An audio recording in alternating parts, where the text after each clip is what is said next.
The point is that the plants are not for sale. The plants were never for sale. The knowledge that they have should never be taken. It's a knowledge that is shared and given as a gift. So you need to earn yourself the relationship, and you need to earn that trust. The moment you take it, you're abusing the game.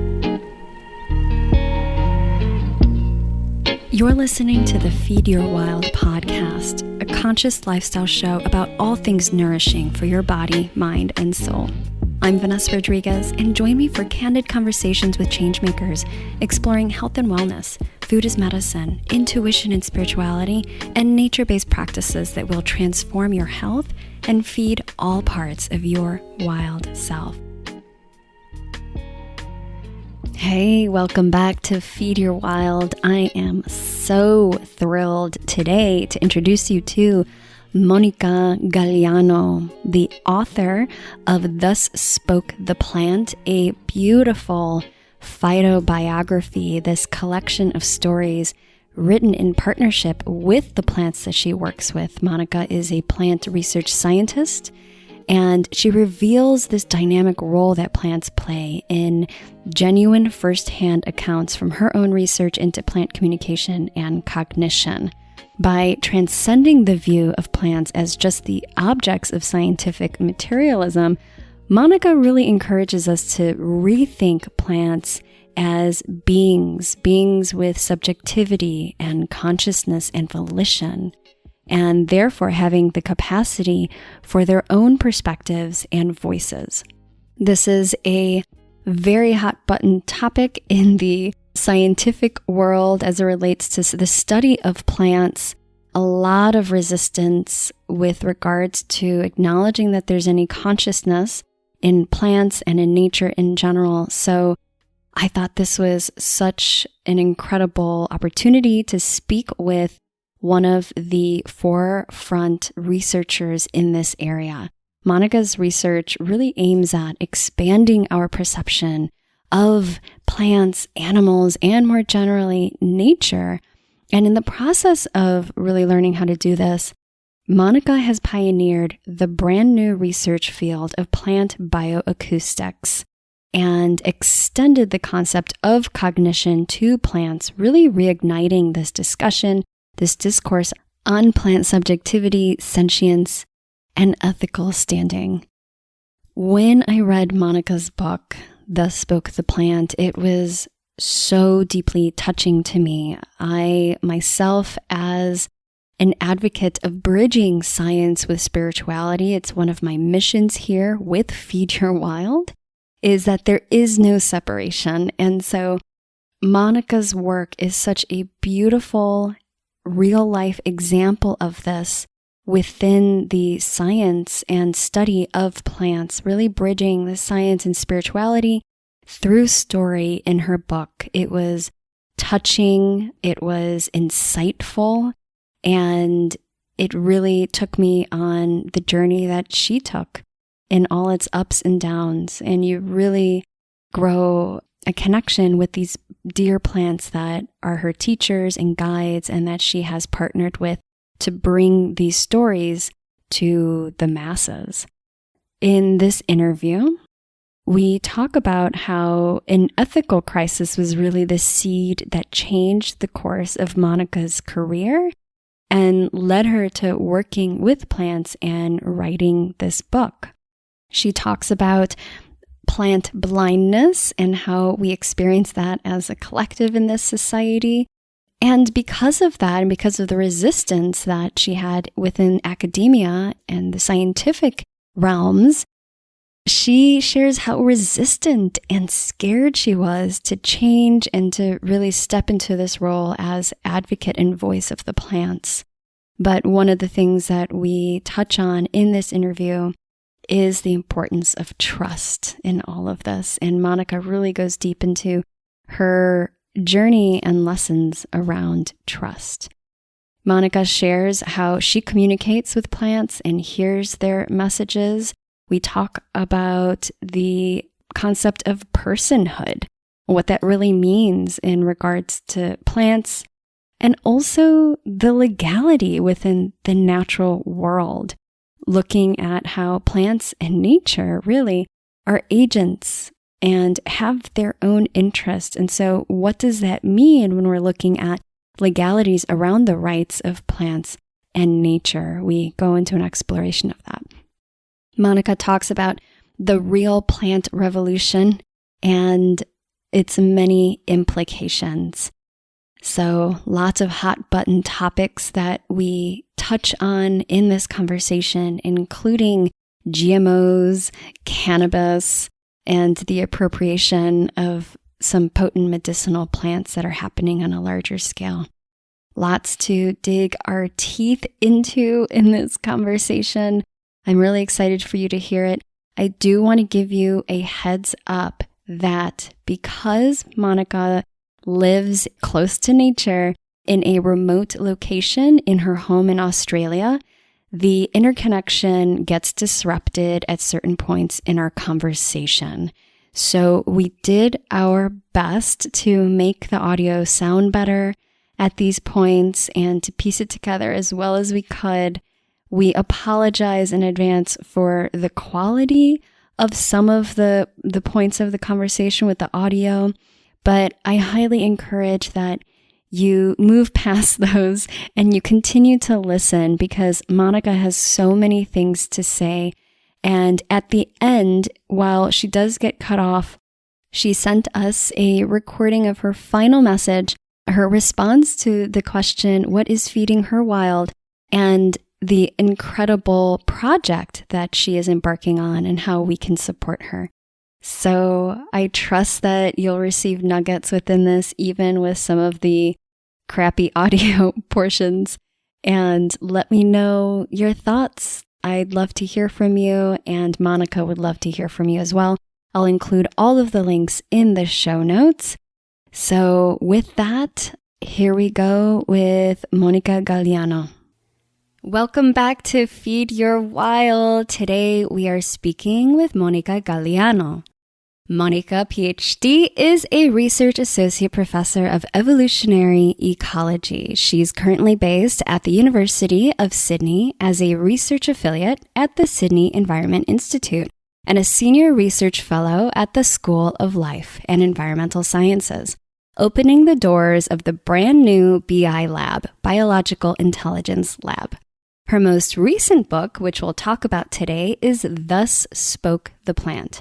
Gagliano has pioneered the brand new research field of plant bioacoustics and extended the concept of cognition to plants, reigniting the discourse on plant subjectivity, sentience, and ethical standing. Monica, thank you for being here. Thank you, Vanessa, for having me. Finally, it's really good to be here. Yes, so good. And, I believe in divine timing too, Yeah. And so I'm really easy with like timing and when things are meant to be. So I'm so happy that we get to talk today. And in the beginning of the podcast episode, I gave a little bit of an intro for people, really talking about your book, Thus Spoke the Plant, and how much I absolutely loved it. I did not put it down. And I really appreciate everything that you present through the book, what it stands for, and you as a figure in the scientific community really coming out and sharing this experience. So, Monica, I really am interested in sharing really how this book came about and the origins of Thus Spoke the Plant. And I know that it's a long, windy road, and this really is a mixture of a memoir and biography. It's personal, it's scientific, it's spiritual, so you have it all in there. But I'd love for you to share with the audience, what were those first seeds that, looking back, you see now as planting the seeds for you writing this book, the origin story of Thus Spoke the Plant? Yeah, it's a big question because there are many seeds, I guess. And the book in itself, I would say that the real seed was planted exactly where you are. It was planted while I was visiting the US, and I was doing a vision quest, really, up in Northern California. And it was an oak tree, actually. during my vision quest, and the story is actually also in the book, but during the vision quest, the tree just said basically, because I was asking, what am I here for? How am I be of service? And the tree was like, yeah, you're here just to tell us stories. And I'm like, what does that mean?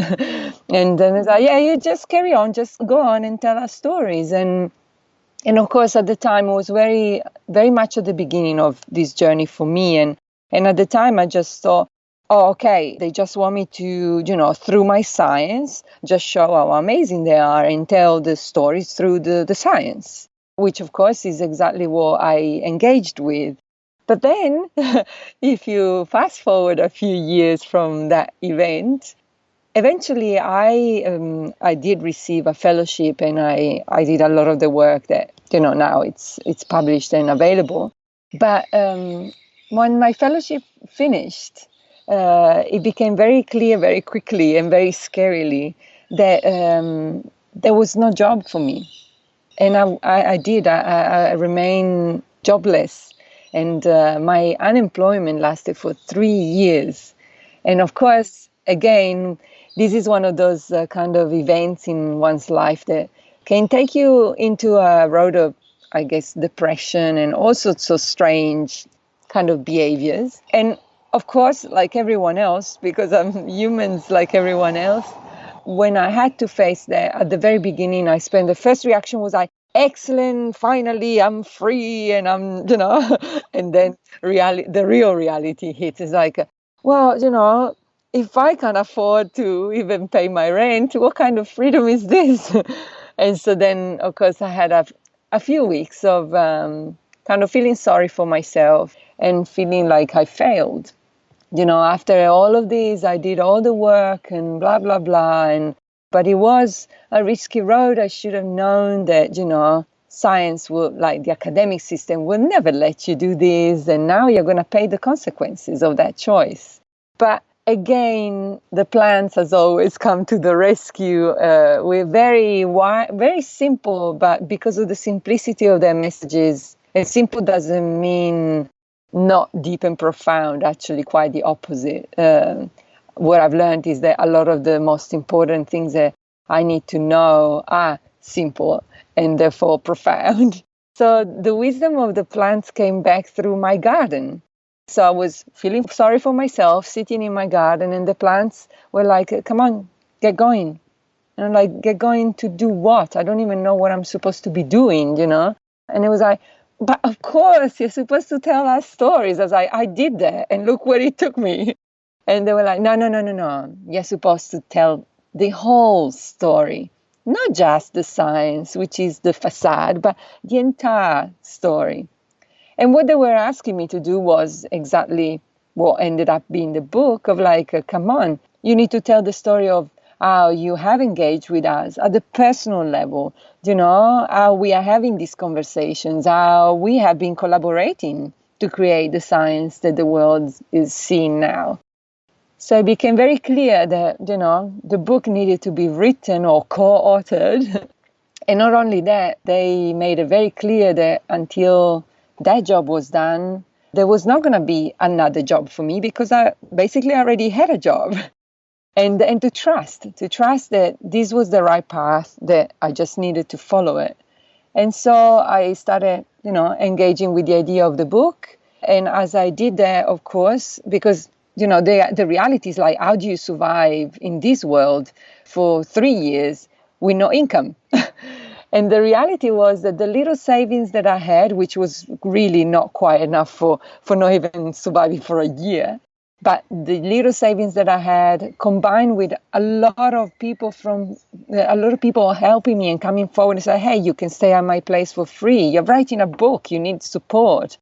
And so, what the plant had mentioned, like trust, came as one of the biggest lessons in my life. And it took me 3 years to learn it properly. And I'm still a student of it. So even now, I'm still working on when I kind of freak out a bit about how things are going. I'm like, just trust that, everything happens for a reason. Everything has its own timing. And you're here to do exactly what you're doing.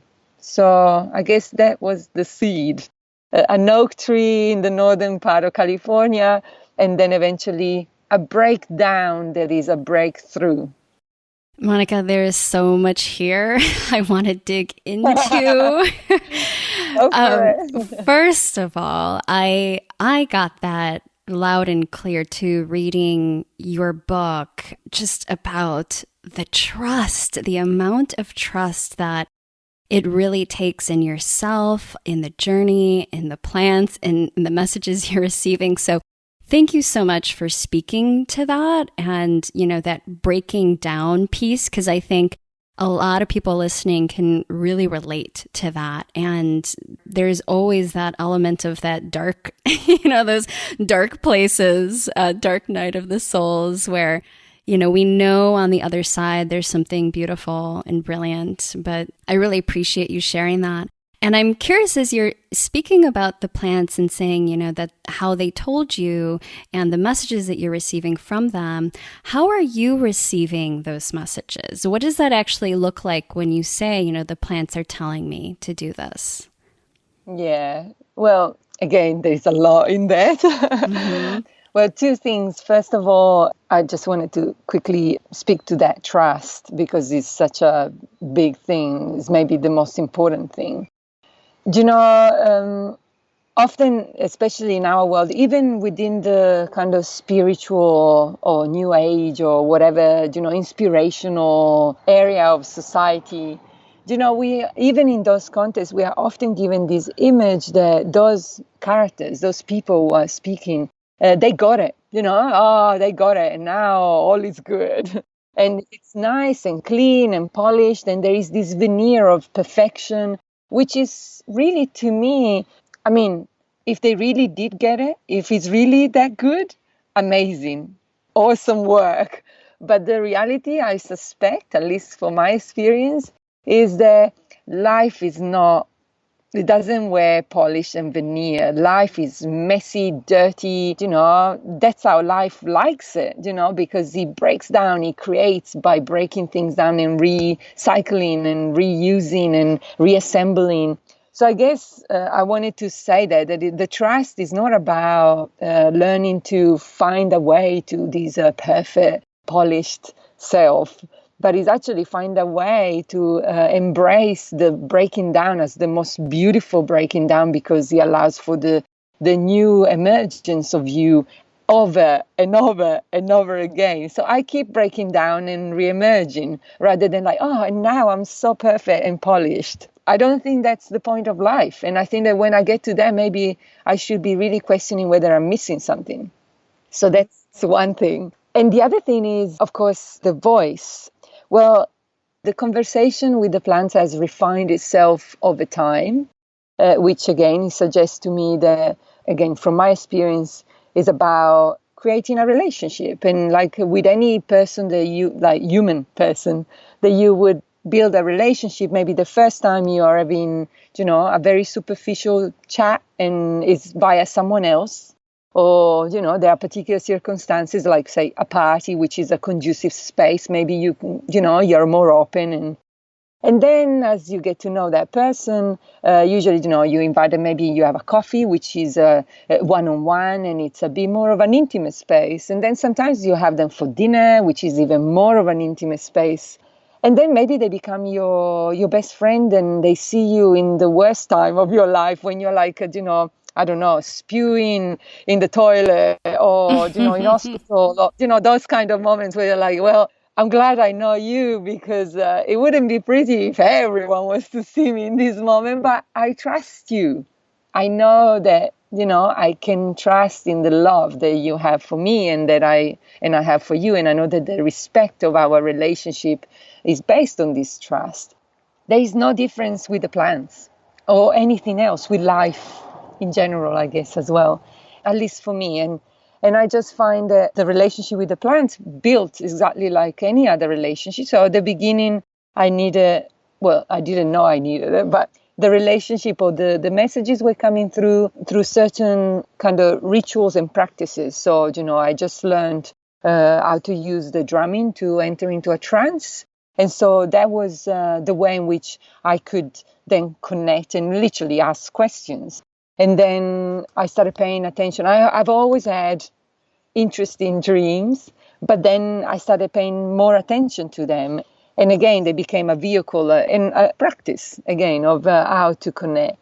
And then as you refine, and it's a matter of paying attention or attending to the relationship. And as you refine that relationship, then you don't need any more, props, basically, to get you there. And so I can literally just sit in my garden, and if someone wants to talk, I will hear them and it'll be like, oh, okay. Or if I am, and I do this often, if I'm feeling in those moments of breaking down, if I'm feeling a bit low, I'm like, so what's going on? Can anyone just give me some tips here?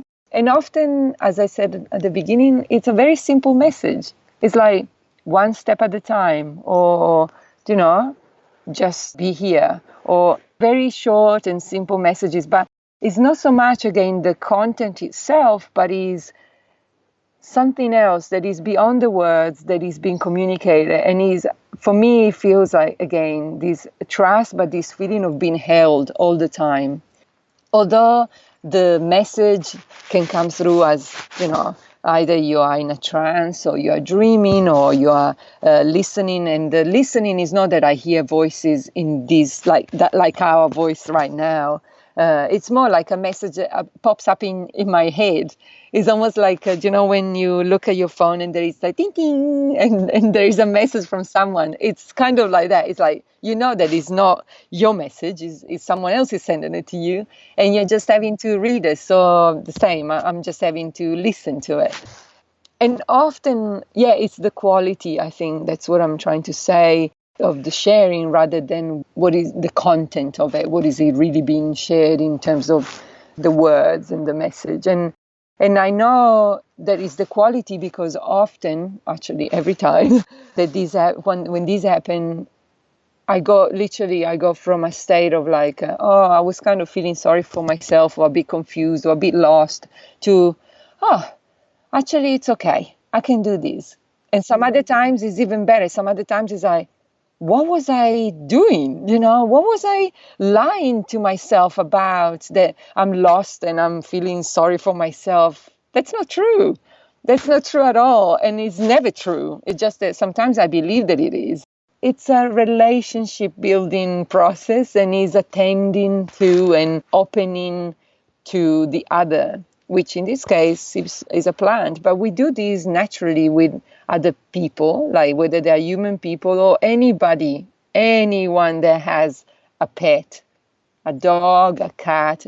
For me, I have a dog, so I can speak to that relationship. It's like those relationships are just beyond words. Like these other, in this case, this dog person, oh my God, it's like they are so incredible. I would say that my dog in my life is probably the best teacher I've ever had, and is the best person I've ever met. Yeah. And when you use person and personhood, because I know that there are some folks who might be thinking, oh, well, isn't that like humanizing something, or creating sort of this image or facade of this being as with human attributes? So when you say personhood, what do you really mean by that? I'm just curious if you could help define and clarify. Yeah, no, that's a very important question. Well, there are a lot of layers in there too. And actually, you're right. The word person, I have come to realize that is not appropriate, but for different reasons, from, the simple, you're just anthropomorphizing these others. So the word person actually comes from, I think Greek originally, and then it modified itself. But actually it refers to the mask that the actors in the theater used to wear. So I could be myself, and I can play different roles, and every role will have its own mask or persona. And so I wear my mask and I become that person. Now, so it's a character, it's a role play. And then, of course, it's interesting to see how in our more modern society, fast forward centuries, the persona, so the character, the actor playing a particular character, became identified with the character itself. So now I believe that my mask or my persona is who I am. And that's not the case, but that's what we think. And I think that maybe that is one of the major false steps that we have taken. Is like, one thing is to play the game and play the theater, and another thing to believe that you are the actor that you're playing. And so when we use the word persona in our context, these days, persona indicates like, oh, you and me, right? But actually, that's not who you are. You're not a person, you're a being, and you're a character in a story, and that character is your persona. Now, the interesting thing is, of course, that if you go even deeper into that, is I saw it went from being representing a character to being identifying with the character to then again representing a character, but in a particular context. So it went from actually maybe it's the same context. It went from the theater to a court of law. And maybe again it's the same context. There are two theatrical stages. And in a court of law, of course, personhood refers to someone with legal rights. So if you're a person, you have legal rights, which means that if you're impinging on my legal rights, on my personhood, I can take you to court and sue you. And if you're impinging on my rights and and they find that that's correct, well, you'll have to pay. You'll have to pay because you are damaging my persona, my character. Now, over the last maybe 10, maybe 20 years, but not more than that, I don't think, this concept of personhood has become very useful because we've been trying to understand what do we refer to from a legal perspective when we talk about personhood. And if a personhood is an agent, so a someone that has certain desires, certain goals, certain purposes, if there is a someone there, in most cases, of course, we think of a human person, if there is a someone there and that has certain rights to be himself or herself, then the law should be protecting those rights. Now, if you deploy that concept of personhood from a legal perspective to animals and to plants and to anything else, then suddenly you have a very powerful legal tool that allows you to protect these others. And with animals, that has worked. So with some animals, we have been able to use that kind of framework to say, well, you are, impinging on the right of this elephant. You don't have the right to constrain his life, to hurt him, to whatever it is that they're doing to this elephant or whatever animal.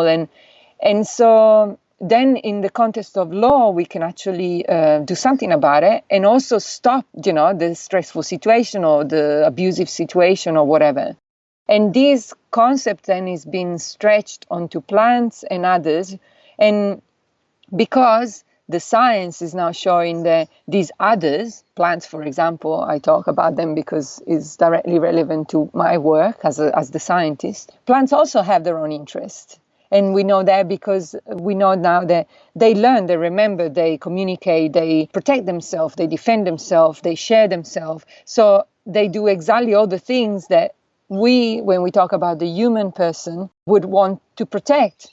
So if someone is not allowing you to express yourself or is impinging in your, ability to communicate or is abusing you, literally, of course, I can take you to court and I can protect you with our law system, legal system.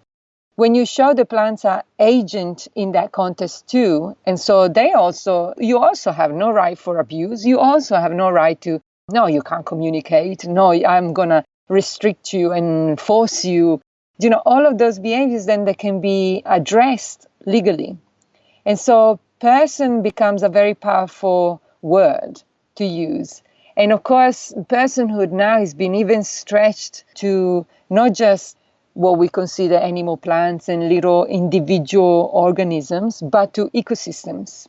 So, we're talking about a river or a forest in terms of personhood.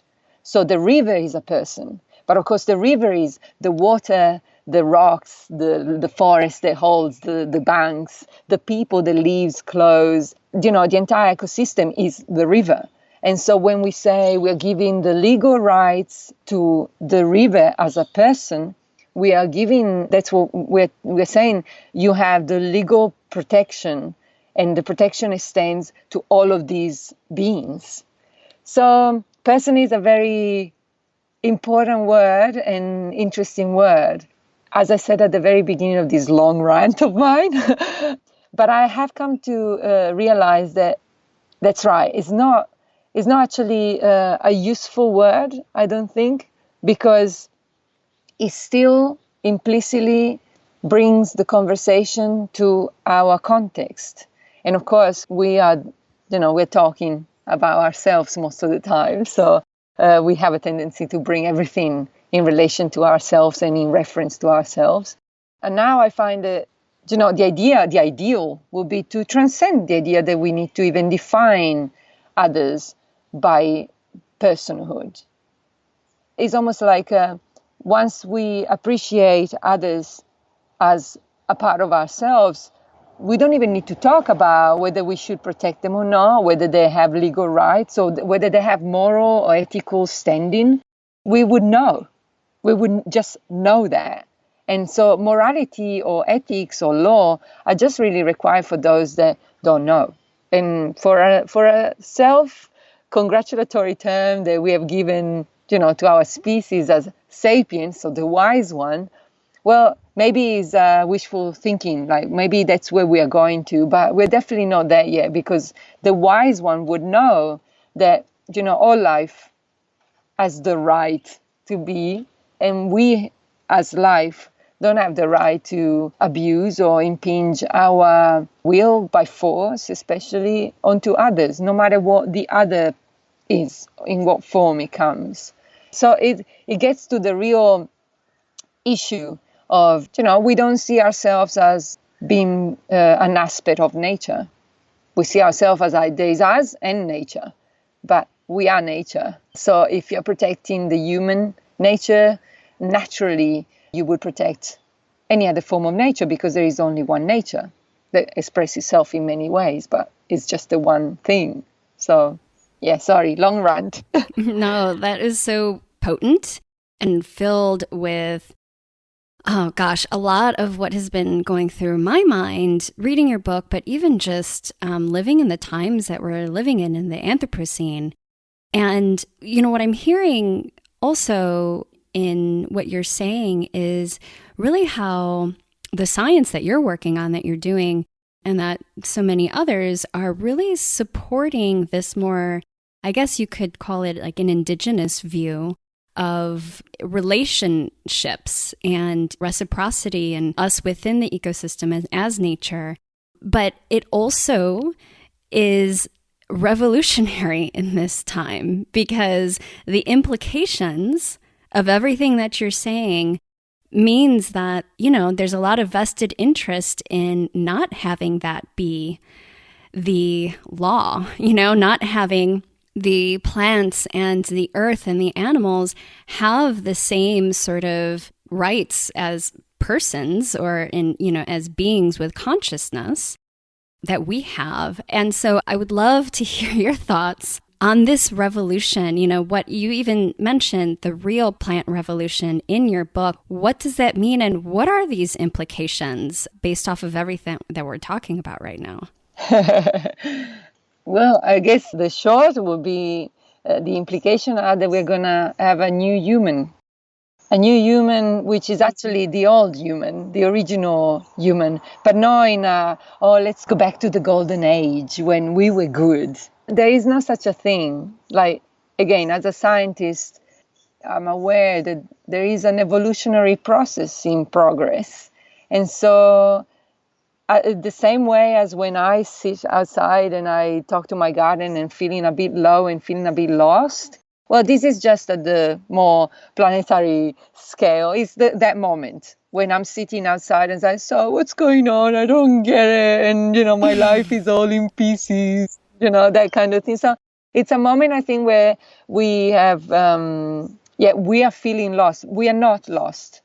And we need to trust in that. Because if you're lost, then really there is nothing to do. Well, you're lost. While if you trust in the fact that you're not lost, but you're experiencing something that looks like as if you're lost, If you're not lost, then it means that you're just exactly where you need to be, and the next step will just move you to a different place. And just that these steps, of course, in the lifetime of a human can be, for me, it can be like from one moment to the next. In the biggest scale of an historical context like we're living in, then those steps can take, sometimes years, sometimes decades, sometimes centuries. And we have a very, again, I should talk for myself, but I find it very difficult to contextualize myself as me and my life right now in the context of the long history of human beingness. It's like I can't even start honestly, really feeling what it meant to be the human that I've come from. My ancestors, like the real, the real beginning. It's like I can't even contemplate what it meant to be that human. And yet, look where it took us here. And so I think it's difficult for us, and I'm sure that my original self as the human that was at the beginning would have never dreamt of this. It couldn't have dreamt of this. It just took the steps and just lived life. So I think even for us now, it would be probably impossible to really say what we are going to become. But despite many attempts of making us like in all sorts of cyborg type of human, half robot, half whatever, and that's the role of sci-fi, to imagine different possibilities, which is a very human thing to do. Imagination is a very good thing that we play with all the time. And imagining is great. You can dream the world of becoming. But at the end, you don't actually know until you step into that. And to trust that you can take all the steps, and all the steps that you're going to take are exactly perfect. They're exactly what you're supposed to be doing, even if sometimes they look like a breakdown. And I guess now we are doing the breakdown, and there will be a breakthrough. It's just that we don't know what it looks like. And like any breakthrough moment, it looks scary. And it needs to feel scary. Someone said to me once, when I was in one of those moments, like, oh no. And this was a very wise man. And he said to me, do you know anything about archery? And I was like, not really. And I was like, well, can you actually shoot an arrow without putting tension in the bow? And I was like, well, I don't know anything about archery, but I can imagine that without pulling the tension, pulling the bow back and creating tension before you shoot, you can't really shoot. Yeah, that's where you're at.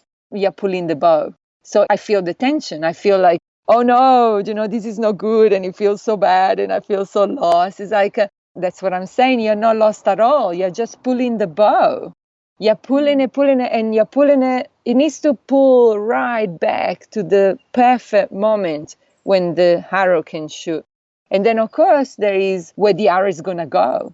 But in most cases, and again, this man said to me, in most cases, it's kind of irrelevant really where the arrow is going to go. We are more interested in the trajectory, like the journey. Then where it's going to hit, who cares? It's going to land somewhere. But the journey from where you let it go, that moment when you let it go, and then is flying through the sky and going to wherever it's going to end up, that's life. That's the juice. And I remind myself often of that when I feel those moments of tension and breakdown and loss. And I guess, again, the big scale, the planetary scale, that's what we're doing. We're pulling the bow. We're pulling the arrow back. And of course, it's a very delicate time, because when you are pulling the arrow back, although you might not care about where the arrow is going to go, but you want to know that you're pulling it right with the right tension, the right amount of focus and the right amount of care. Otherwise, you might have the tension, but the arrow still doesn't go. And you want to see it like flying across beautifully. So I guess we are pulling the arrow back, and we need to trust in life that we are, and that everything here is, that this is exactly what is needed. And sometimes, these are corrective action. Sometimes you're like, oh, I think this will do. And then you realize that if you let it go now, it won't shoot properly. So you need to pull a bit more. And then there will be a point when it's like, right now is the point of letting it go. And I think we're getting close to that. I think we're there. Yeah, though I am really feeling, and I love the stories that you're telling, the sort of these metaphors, because they're so apt. It really helps to bring us into this moment that we're in, which is that moment of tension, that moment of potential and confusion. And also how within this discourse, well, coming back to plant subjectivity and sort of the ethical and the legal standings around that, in this place of tension, I'm thinking about GMOs, pollution, the destruction of ecosystems. And I'm also thinking about the denigration of plants, for example, tobacco and the tobacco industry, like abuse of drugs. What are some of the most pressing issues within this discourse and this tension moment that you feel we really need to be looking at, reassessing, and maybe approaching differently? Well, there is so many. Yeah, which one, right? Yeah, exactly. I have spoken openly about the GMO story.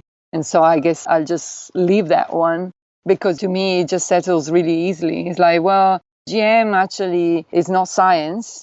It's a business, but it's not scientific at all. Like literally the methodology is not scientific. It's not that, oh, but we're doing stuff in a lab like a scientist. Like there is no scientific method and praxis followed. So if it's not science, it shouldn't be funded as science. It shouldn't be sold as science, or I should say marketed science. There is no science. And because the voice of science at the moment is finding its own struggle, it's been abused, it's been misused, it's been denigrated as well.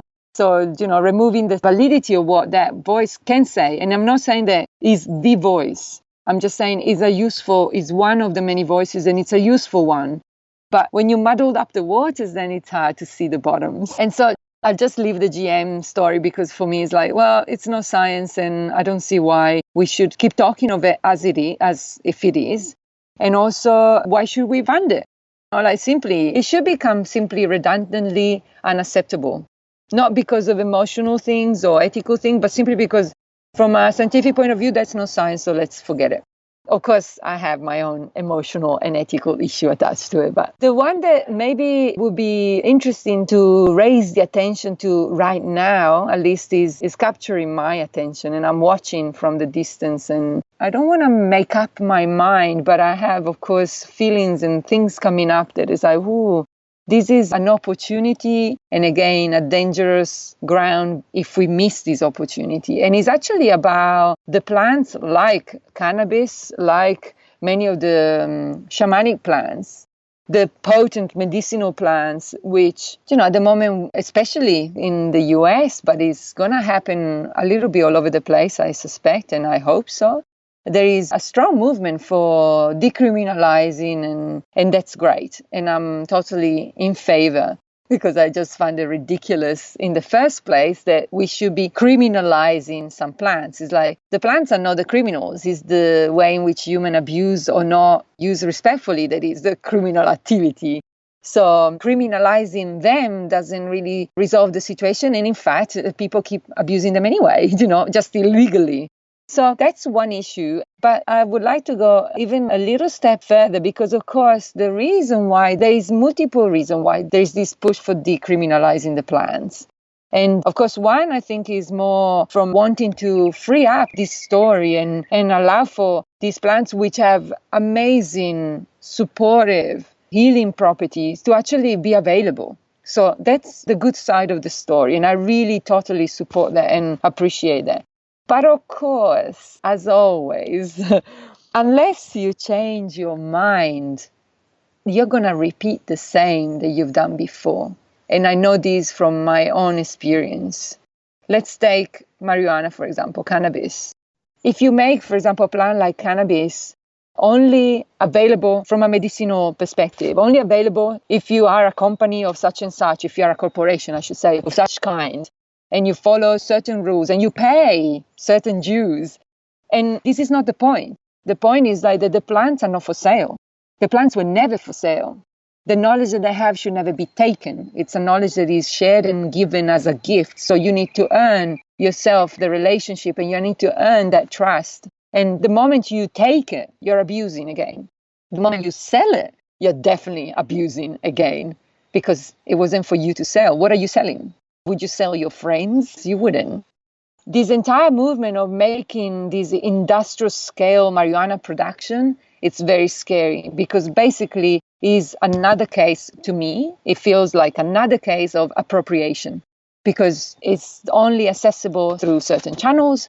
And instead of being on the street, as the picture has it, instead of being on the street from some dodgy guy in the corner of the square, it's from respectable company who will charge you more anyway. And we should grow out of the fact that we need to be told what is good for us. We need to be told what we should be doing it and how we should be doing it. Again, it's a similar conversation as I was mentioning before in terms of like, we should not need moral ethics and law in a way. I mean, law is important for certain things, but in regulating this relationship, we should just know the relationship needs to be respectful, but not because someone tells us so, not because we feel guilty if we don't, but because we should naturally know that. So until we get to that point, I suspect and I fear that we are going to be just recreating the same old story, just covered up with a different marketing strategy. I think it's already happening really with the cannabis market. I know that especially in California, there were, of course, a lot of small-scale producers. And now they've been kicked out of the market because the big companies are coming in. And not only that, but the government are supporting by policing. So what is the difference between that and everything else? How is it, for example, that a plant that you mentioned, tobacco, should be policed so much? Like if people actually had the chance to connect with this plant properly, not through an abusive relationship, this is one of the most incredible, amazing, wise plants I've ever come across. And yet, because it's been privatized and turned into this monster business, I'm going to have to police you because I don't want to impinge on my interests. It's not about my relationship with this plant and my possibility, for example, with the cannabis or the plants for healing. It's more about how much money I'm going to make. Isn't the same story and the same mind that has created the very mess that we are in and we are so desperately trying to get out of, we are feeling so much grief and sorrow for? The same destructive mind that is creating this mess. And it's not a person, like one individual, it's us, as humanity as a whole.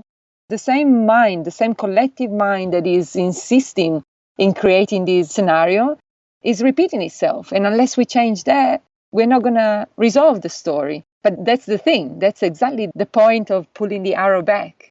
It's not about what we are doing. It's the mind that is going to dream of the new place where the arrow is going to land. And how we're going to dream that is crucial. So now is probably the most important time ever, not so much for what we're going to actually do in terms of actions, although action are totally necessary. But to me, it's more about like, come on, people, wake up, change your mind, and do whatever you need to do to find your way out of this maze, which it's totally making all of us feeling very confused and very lost when we are not. Oh, man. Monica, can I just share that first, I'm in Southern Oregon. I'm kind of in the mecca of cannabis land. Yeah.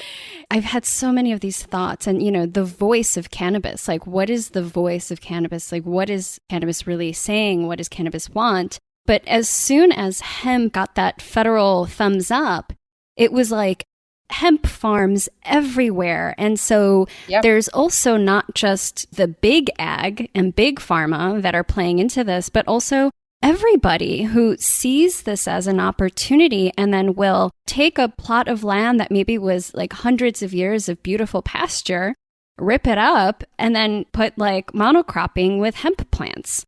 And then obviously with all the other stuff that I don't want to get too much into it because that's a totally different rabbit hole. But when we speak about changing our mind, I'm really curious, what have the plants taught you about changing our minds? Because I feel like there are so many of us that are activated and that realize this. And then there's the question of how, like what now? And so I'm curious what you have received from the plants around that question. Yeah, it's difficult, I guess, because of course and it's also beautiful because of the same. It's personalized. It's tailor-made just for you. Mm-hmm. And so each one of us will have their own story. Some people will choose, and I'm using choose on purpose, because choice contains a sense of responsibility for. Some people choose to have the experience of breakdown, breakthrough through disease. And so they will feel very sick, they will be healed. It looks like life is a disaster and they're going to die. That feeling can happen in many forms. Like, you don't have to be physically sick. You can feel the same feeling of like, oh no, I'm going to die, in other ways. And for me, I didn't play it out in my life. I didn't play it out through disease. I played it out as completely deconstruction of who I thought I was. Because until you are prepared to dismantle your idea of the self, so the character, the persona that you're wearing, then you can't find out who you really are. And if you can't find out who you really are, you are always playing a character. So a character already has, as we know, there is in all movies and all theater plays and dramas and tragedy, there is always the good guy, the bad guy, the stupid guy, the smart guy, the damsel in distress, all of those. So depending on which character you are wearing, you are kind of, in a way, stuck in those roles. So you need to get out of the role. And as I said, sometimes it comes through physical disease, sometimes it comes through, loss of a job, which in a way often is connected to mental distress and disease. But those are the breakdown moments that are crucial in a way. And if we stop seeing people as failing when they're going to those moments, but actually support them like, wow, you're having this moment. You know that this is a call from life to life, You're like, come on, life is really calling you to, is composting for you, your character. Come on, break through. You chose this character and fill in the gaps. Put on your story in there and you will see. And imagine if that wasn't you, or what you think it's you, but it's like you're writing a story. And then write a different finale. Write the hero's journey, basically. Write the journey of the one that, like all the heroes in all the stories, forever and ever, the hero needs to find the struggle. There's always like a moment of like, oh my God, he's not going to make it. And then they do. And not only that, but they shine. And usually in that moment between he's not going to make it or she's not going to make it to, oh my God, they made it. That phase in between, which is where we are at, it's a job for midwives. Like you're literally birthing the new. Natural birth comes with quite a bit of pain. And I never had kids, but I heard plenty of it. Why would we expect anything else? It's part of the story. Create a beautiful character out of the story that you're in. And either way, breakdown and breakthrough are kind of necessary. Otherwise, you're just going to carry on as usual. And in that context, if you take then the context of the planetary, you have exactly the same. We are going through our breakdown and there will be a breakthrough. And this is why I'm saying this is most delicate moment, because we want to deliver the baby and we want to deliver it healthy, alive, with as little complications as possible. Sometimes complications do come up. If any one of us is in a moment of feeling the breakdown, instead of trying to numb it, trying to hide it, trying to push it away, can you see it as an opportunity? Can you at least try to see whether you can sit with it, be with the trouble, be with the pain. And then life has this amazing way of delivering to your doorstep, literally, the help that you need. But if you're already pushing it away, if you're numbing it, you're not even giving life the chance of showing you the way out. And so you will be amazed. And as I said at the beginning, I find for myself that this is an ongoing process. It's just that you get better at it. You get wiser because you're like, oh, okay, here we go. Break down again. Deep breath. It really sounds like, we're coming back full circle here, back to this discussion and receptivity of this trust, of this place of really having to open ourselves to the journey and to trust that as you mentioned, those people, those places, those plants, all of those things are going to show up for us, and that our work is to really be in it, as present as possible to the pain and to the joy and to the ups and the downs. And all of us would like to hear, oh no, the plant said there's this magical pill that you take and it all goes away. But alas, I think we all know better. I wanted to ask our final question, which we ask everyone who comes on, and that is, what is one thing that is currently feeding your wild, Monica, whether that's body, mind, soul, in any way you take it? Undoubtedly, will have to be the plant will have to be the cacao. The cacao is the plant from which chocolate is made, obviously, and beautiful plant that I have been working with for pretty much the last decade, ceremonially and also for my own actual physical well-being, because it's a plant who's in the raw form has many goodies for our body, our mind, our soul.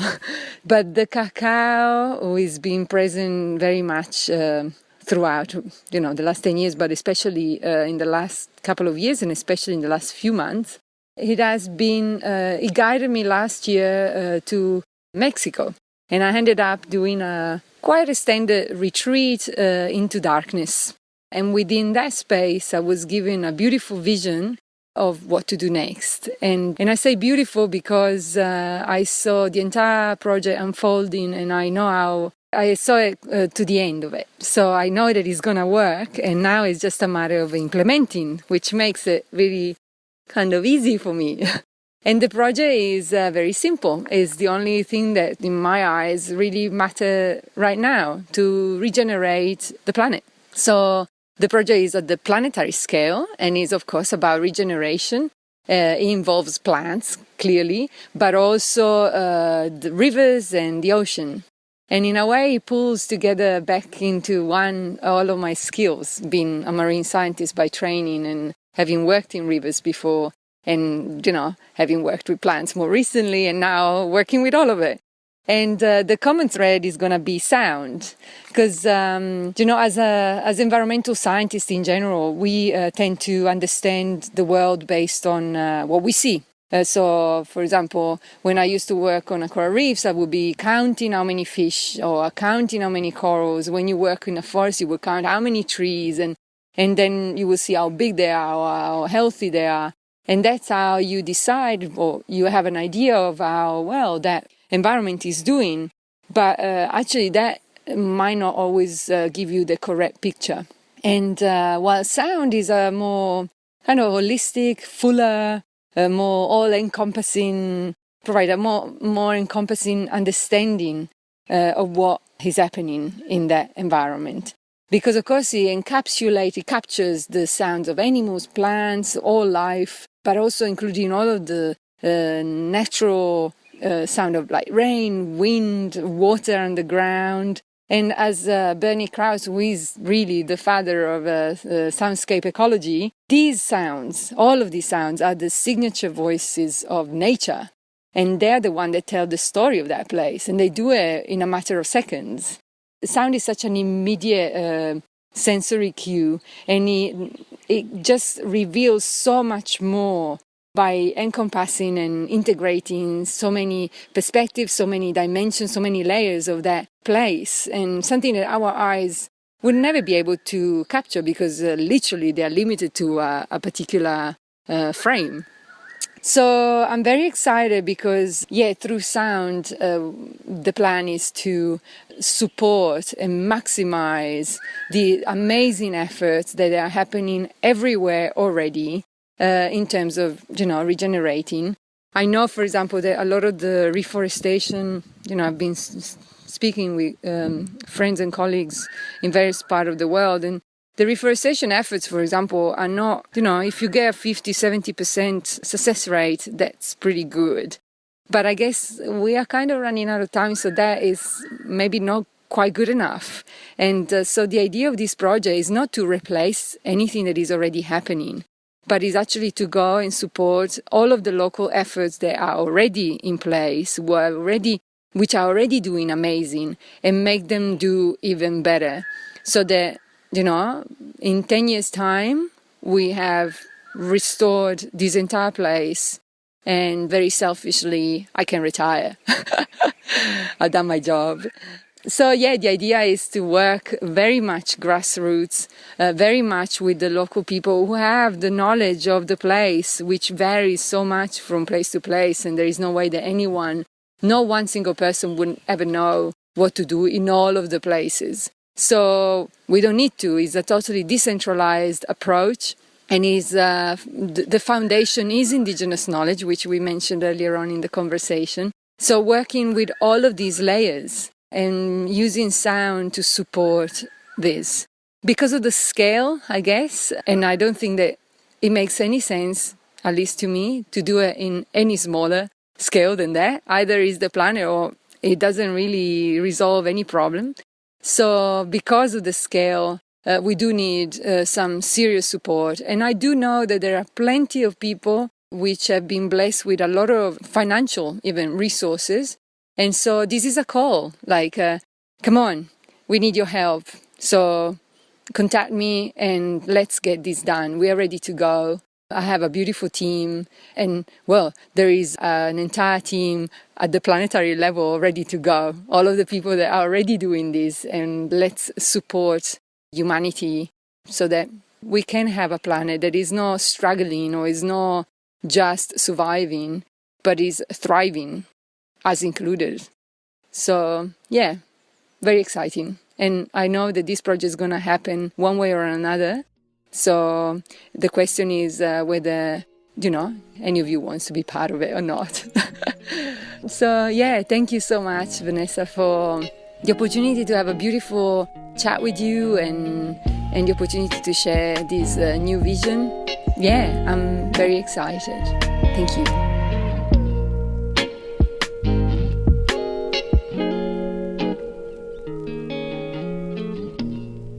Hey there, I made something for you.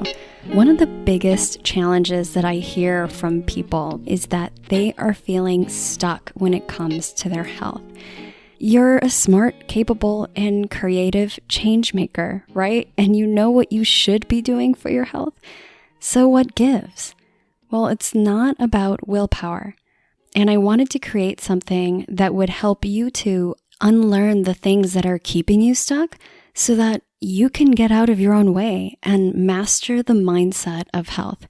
That's why I created Wildly Unstuck, where you'll learn the top 5 things that I have found to sabotage your health goals and what to do about them. You'll learn what it really takes to become committed and unstoppable when it comes to your health goals and find the clarity you've been looking for so you know exactly what to do to get back into alignment. And I made it totally free. So if this is something that you want to dive into and create a vision and soul goals for your health and your life and bring your gifts to the world, because we know that we need it, then I invite you to join us in Wildly Unstuck. You can find that at wildlyrooted.com/unstuck. I'll see you on the other side.